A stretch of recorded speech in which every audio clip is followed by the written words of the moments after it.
Andito na naman si Mama Che sa greenhouse dahil magtatanim ako ng mga ilang seeds. Ito yung aking sowing for this month, April. Medyo madami-dami din to sila. Magtatanim ako ng 3 variety na corn, sweet corn, tsaka yung popcorn. First time kong mag-try neto ng popcorn. So, I will see kung anong magiging resulta dito. Ito yung last time na tinanim ko na super success doon sa labas. And I will try this time again. And ito, bago din to siya. Nagtatry lang ako kung anong maganda na itanim para sila yung ibabalik ko ng pagtatanim next time. May 3 mais. So, yung next na plano kong itatanim this month is itong zucchini. Yellow tsaka green. Konti lang yung itatanim ko dito kasi alam kong mabilis to silang mag-produce. Like last year na nahirapan kaming kainin sila. Yung iba pinahinayaan ko lang at sobrang laki na nila. So, mas maganda daw to, masarap na kukunin na yung maliit pa yung ganyan. Oh. May yellow, first time ko din to mag-try. Last year, hindi ako bumili ng squash. Ano lang yun, mga nag-volunteer na tumubo sa garden. And next na plano ko is yung mga pumpkin. I think I have, ilang klase ba to? 4. So, ito yung pumpkin na pang Halloween, yung medyo malalaki. And ito din siya, ito yung seeds ko natira last year, itatanim ko din to siya. Isa lang yung na-harvest ko dito, maganda din to siya, pero hindi ganun siya kalaki, maliit lang talaga siya. Ayan, and ito parang, ito ata yung squash natin sa Pilipinas. Looking forward ako, maliit lang siya pero masarap. Ito, yung butter squash. Masarap din to siya, matamis. First time ko din itong mag-try. So, hopefully, maging success yung pagtatanim ko dito. And then, next is, magtatanim na din ako ng Romanesco. Ito, first time ko din mag-try na ito. Para siyang taste na broccoli din siya. So, I will try this. And also this one, maybe I will try to plant this. I saw this maybe next month na kasi I don't have enough space. Itatanim ko to siya perhaps siguro after ma-harvest ko yung yung garlic or yung potato. So we will see, pang wintering crops ko yan. And more on peas. Ayan. So magsuso na ako ng mga peas. Ayan, etong klase mga peas sa snack. Sobrang paborito din to ng mga aking mga anak. May sweet peas din ako ng own seeds andun sa loob sa bahay. Kukunin ko pa yan. And ito, I will try this time again yung batong sitaw. Ano bang tawag nito sa Pilipinas? Yan, yung mahaba na beans. So, nagtanim ako last year. May 3 nabuhay pero namatay sila dahil nga paggabi malamig dito, hindi kinaya. Siguro maybe I will try 1 to 2 plants inside the greenhouse. We'll see kung mag-survive sila, and I will try some also outside if they will survive. And ito din siya. Ewan ko, walang picture to siya pero peas din to sila. Tatanim ko din sa labas. And ito, this is the first time I will try the mum. I've been looking for this for 2 years already. And nakita ko siya sa internet, so I was thinking na okay, I will buy this one and try this one. Kaya super excited ako dito sa the mum na to. Masarap to sa pang snack. Ayan. Priority ko muna ngayon is yung itong mais. Kasi I don't have enough space para sa mga tanim ko actually. So, ang gagawin ko is mag-interplanting ako. So, interplanting ko to sila sa mga potato raised beds ko.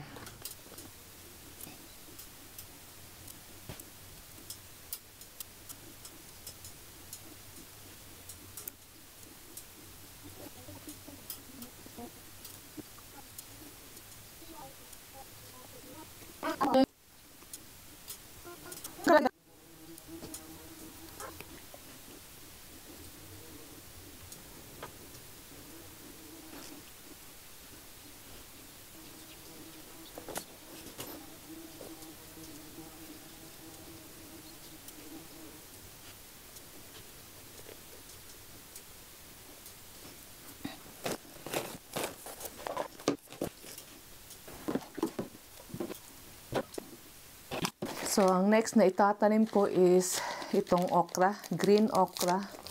Actually, nagtanim na ako dito, pero I think 3 lang yung nabuhay or I think mamamatay din yung 2. So, ewan ko kung bakit dahil siguro nilabas ko sila dito at nilamig. Ewan ko lang kung bakit. Anyway, so magtatanim ako ulit nito. Ayan. Mga 5 pieces lang. Maglalagay ako ng 2 seed. Tapos i-ano ko lang din sila mamaya. Ititrim ko na sila. Isa-isa. 5 lang yung kailangan ko. Ayan.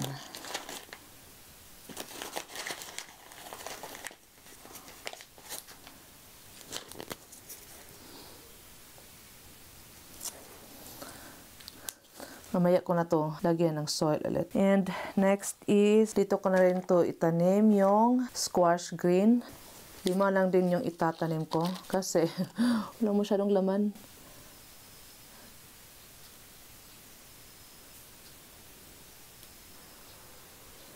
Tapos, yung last row is itong zucchini na yellow. I really don't think na kailangan ko tong 5 na to kasi for sure itong 5 na to, marami na to sa akin. Kasi mabilis to silang mamunga. So, first time ko magtanim nito. Hindi ko alam kung magugustuhan ko yung lasa. Ayan. Sisimulan ko dito sa isang pumpkin. Seeds ko to last year. 4 lang yung itatanim ko. And hoping na mag-germinate sila lahat, no? Yan. Tapos, yung next is yung butter squash. First time kong mag-try neto. So, hopefully na mabuhayan, no?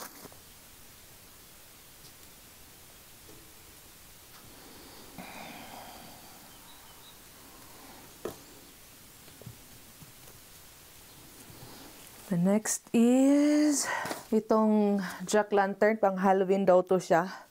Sana nga maanuhan ng Halloween para may pang-decoration kami sa Halloween. 4 lang din yung itatanim ko. I don't need more. Ayan. And last one is ito. Parang ganito ata yung squash sa Pilipinas, 'di ba? Yung maliliit lang siya. Tapos may green yung kulay na mixed with orange. So, ito lang muna yung itatanim ko for today. Later na ako magtatanim ng aking mga peas kasi wala pa akong paglalagyan. Yung pagtaniman ko kasi ng peas is may peanut pa. So, I think ipapakita ko sa inyo kung ano na yung progress dito sa loob ng greenhouse at saka doon sa labas. Let's go! So, ito yung sa loob ng aking greenhouse. Ito yung the rest na tomato na nakalimutan ko maglagay ng label kaya andyan muna sila. Gagawin ko silang pang trial. Itatanim po yan sa labas kung magsusurvive sila sa weather na ganito na medyo malamig pa sa gabi. Experiment na yan. Gagawin kong pang experiment. At ito yung peanut na cell tray na gagamitin ko para sa peas kaya hindi ko pa matanim yung peas ko kasi andito pa yung peanut. And ito, nagtanim na din ako ng mga tomato dito sa loob ng aking greenhouse. And nag-experiment na rin ako dito. Naglabas ako ng ilang pieces na chili. Ayan. Ito yung cow's chili. And eggplant din. Anong klaseng eggplant to? Si Mironda eggplant. And ito, tomato, pomodoro. Ito, San Marzano. And naglagay din ako dito ng minion snack na pepper, medium chili na pepper. Own seeds ko to siya from last year. And ito, tomato, beef tomato. And naglabas din ako dito pang experiment. I think this is melon, yeah. Ortolani na klase na melon. And eggplant, violeta, yung parang Pinas na pahaba. And ito siya, beef tomato din yan. And yun is yung Thai chili, yung mamaliliit na maanghang din. And may mga tanim pa din ako dito ng mga brassica plant. Hindi ko lang talaga alam kung ano sila. But I think sa mukha nila, para silang heart cabbage. So, we will see. Medyo malaki na rin to sila yung iba.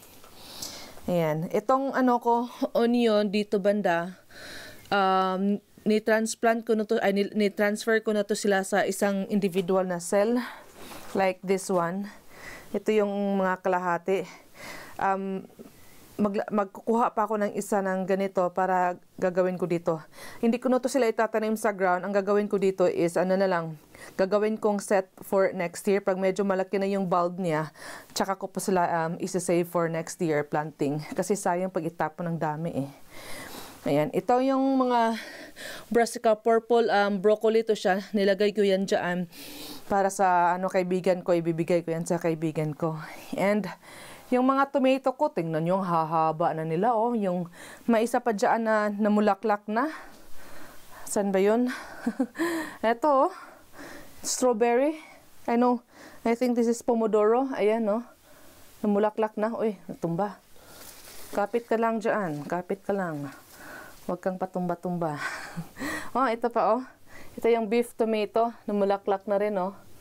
Yan, ang lalaki ng niyan sa mga bunga dyan. So, dito ko na lang sila nilabas ko na sila kasi parang jungle na yung sa kwarto namin kasi ang hahaba na nila. And anyway, nakakapag-survive naman to sila sa medyo malamig, mainitin kasi dito sa loob ng greenhouse. So, ayan. Ito, hindi ko yan itatapon kasi mag-harvest ako ng speed. Ano yan siya? Mga heart cabbage. Ayan. So, ito yung mga bagong punla ko.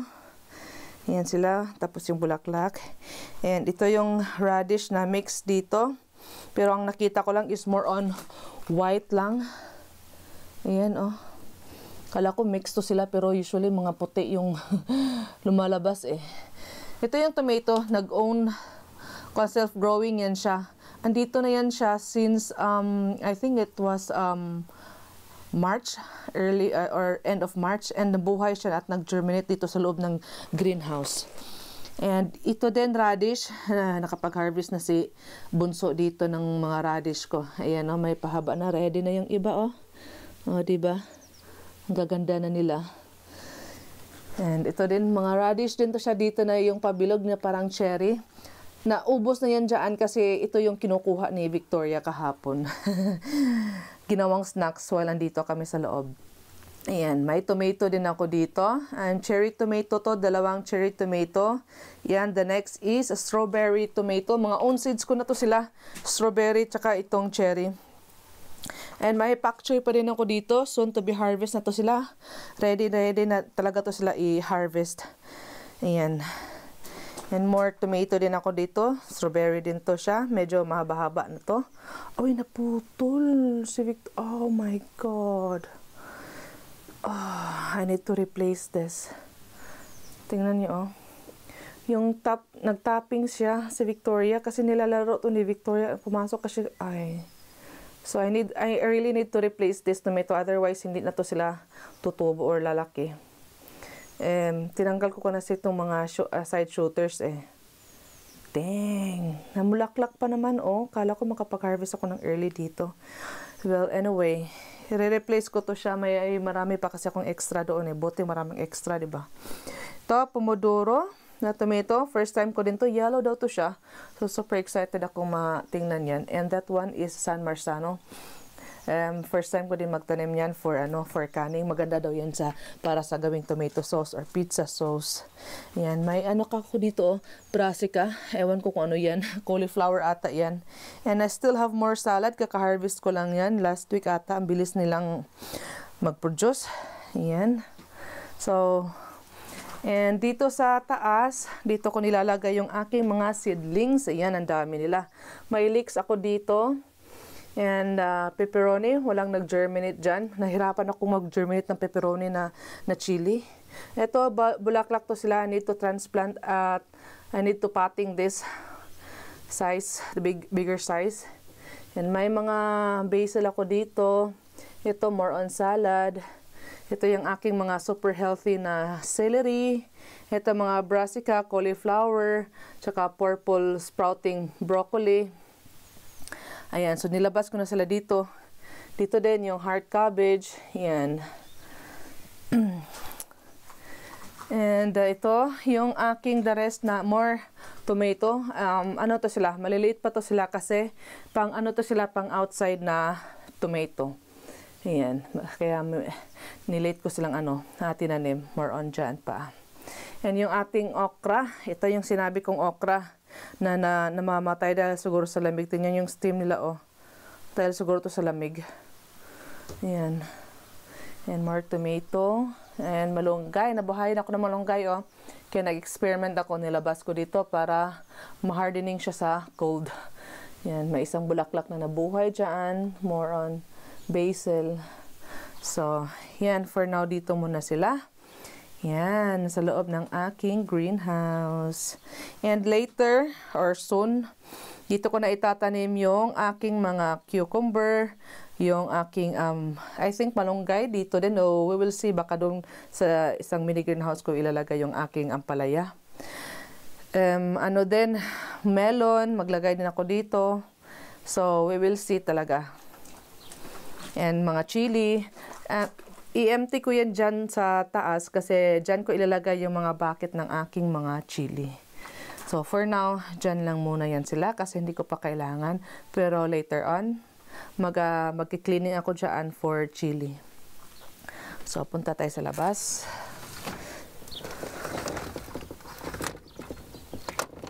Yan. Ito yung strawberry ko banda dito. 5 pieces. Yan, yung klase. Gigana. Ewan ko ba kung paano sabihin yan. So, may ibang mga salads and magtanim din ako ng spinach doon. Tsaka mga pak choy and brassica plant. So, yeah. Hopefully mabuhay. And dito banda is more on strawberry to sila. Mga old strawberry ko last year. Wala masyadong harvest dito last year. Ewan ko ba kung bakit. Kasi siguro tanim lang sila from seeds talaga last year dito. Kaya wala masyadong harvest. I'm hoping ako, cross finger, na maraming ma-harvest this time. And dito banda nakatanim yung aking tawag na ito, potato na shallot. And dito sa loob ng aking raised bed, greenhouse raised bed. Dito ko na tinanim yung aking mga peanut. Ayan. May peanut na dyan sa loob. May, yan siya. Ginawa ko yung pang chimney sa loob. Yan siya. May candle dyan sa ilalim. Pag medyo malamig below 5 degree, naglalagay ako ng kandila dyan pampainit konti dito sa loob ng raised bed. May iba dyan na medyo namamatay. Katulad dyan. Yan, oh. Kasi malapit sila sa dito na sila ba? So, napapasukan ng lamig. Kaya siguro, hindi nakapag-survive. Kaya may mga extra akong peanut para mag-replace ako pag may namatay. May mga pak choy pa din dyan. Hindi ko na sila tinanggal kasi hintayin ko lang na maging ready yan sila dyan. Intercropping yan ang ginagawa ko dyan kasi kulang sa space. And then, may mga radish pa din dyan. And looking good. Healthy naman sila so far. So, ayan. Next tayo dito. Ito yung aking leeks na raised bed. Hindi pa ako sure na kung kailan ko to sila i-harvest or maybe I will harvest them soon para maitanim ko na yung aking mga potato.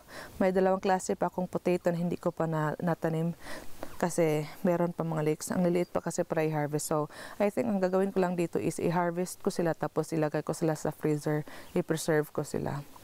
So, ayan. And, oh yeah. Ito, strawberry raised bed din to. Leeks din to sila. Last year, nag-intercrop ako dyan. And more strawberry yan dyan. Ayan. And dito, ko itatanim yung aking tomato soon. And ano to sila? Nitrogen booster. Alam mo ang tawag nito. Nakalimutan ko nung tawag ng pangalan nito. Tinanim ko to last year. So, ayan. So, nitrogen fixer. Ito daw sila. So, medyo malaki na sila, malabong na sila.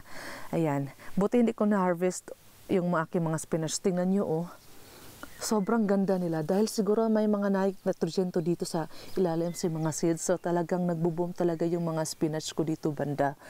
So, ang ganda nila tingnan. So, makakapar-harvest pa ako dito ng spinach para gagawing sauce or pang salad or pang sabaw. Diba? So, four klase na tomato ang itatanim ko dito. One row dito is yung San Marzano para sa tomato sauce. The next is beef tomato dito, and the last row is yung i-mix ko sila sa cherry tsaka strawberry tomato. Ayan. Intended talaga to sa tomato kasi may roof nilagay ako para hindi sila maulanan at babasa.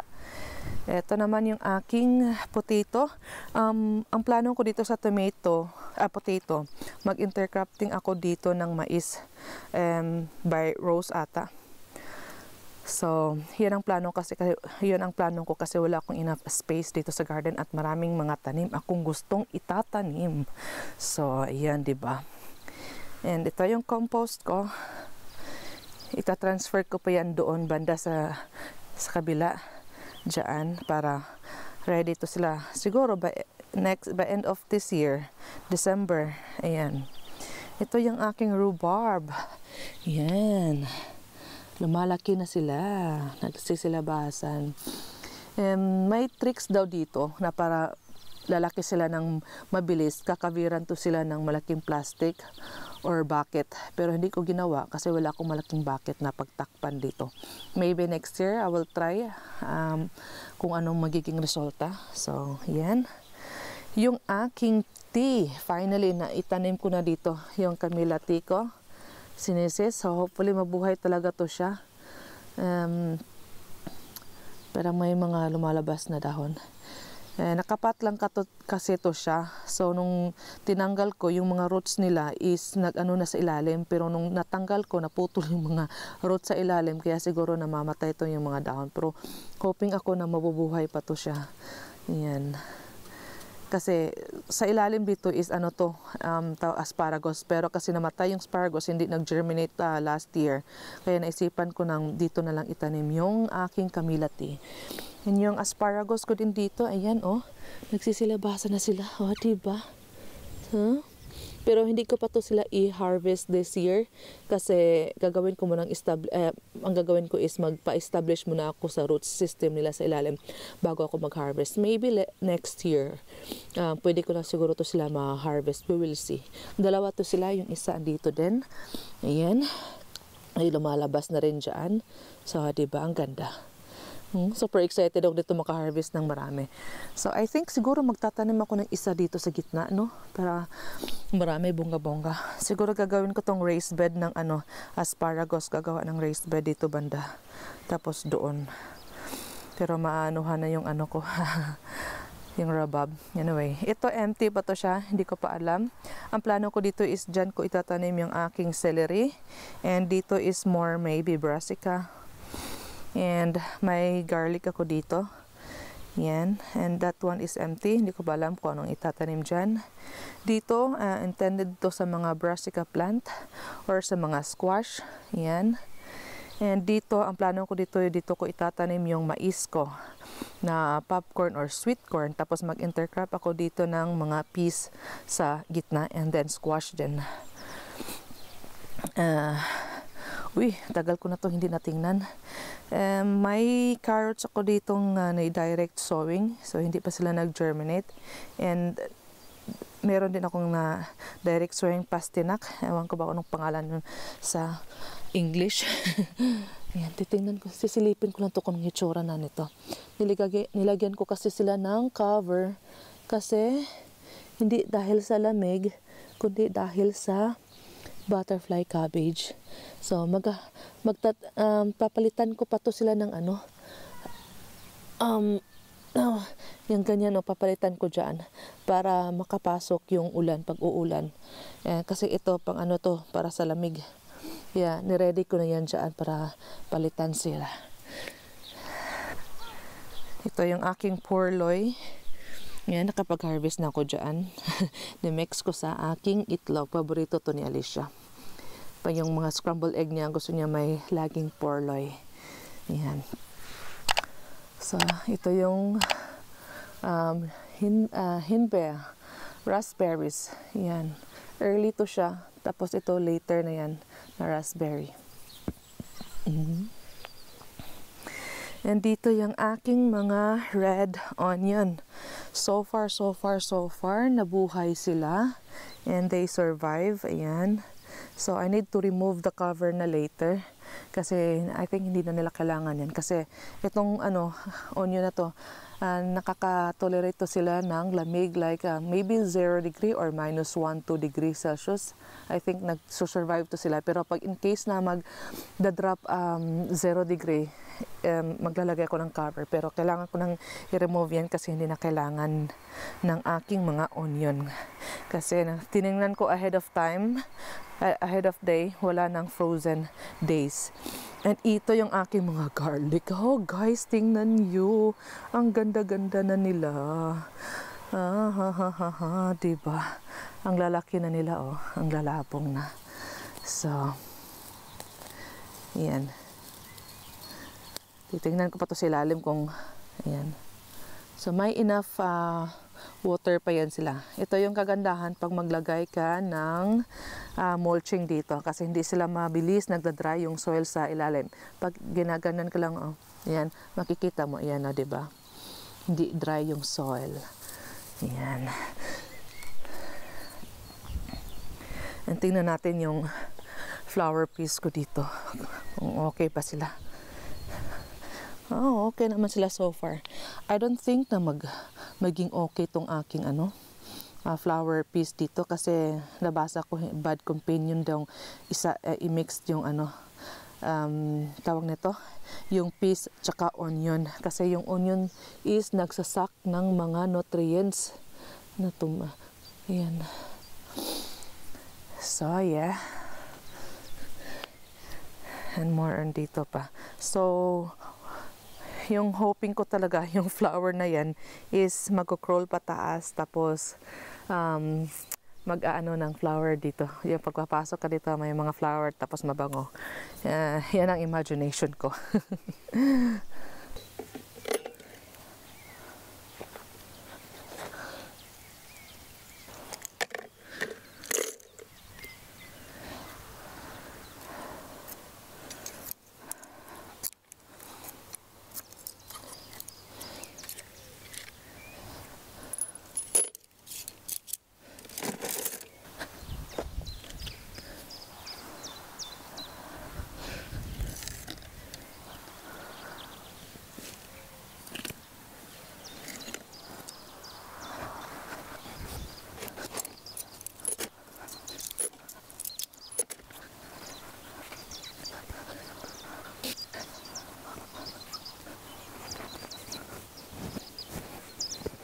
So, ito yung progress ni Mama Cho dito sa backyard gardening.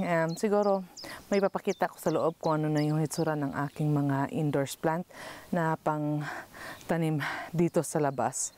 Pero later ko pa sila ma-transplant dito. Siguro mga early of May or late of May. Uy, may magandang bulaklak doon, oh. Anong klase kaya yun? Ayan o, ganda, diba? Mix ng pink tsaka white flower. Ang ganda. Anyway, na-distract ako sa ganda ng flower.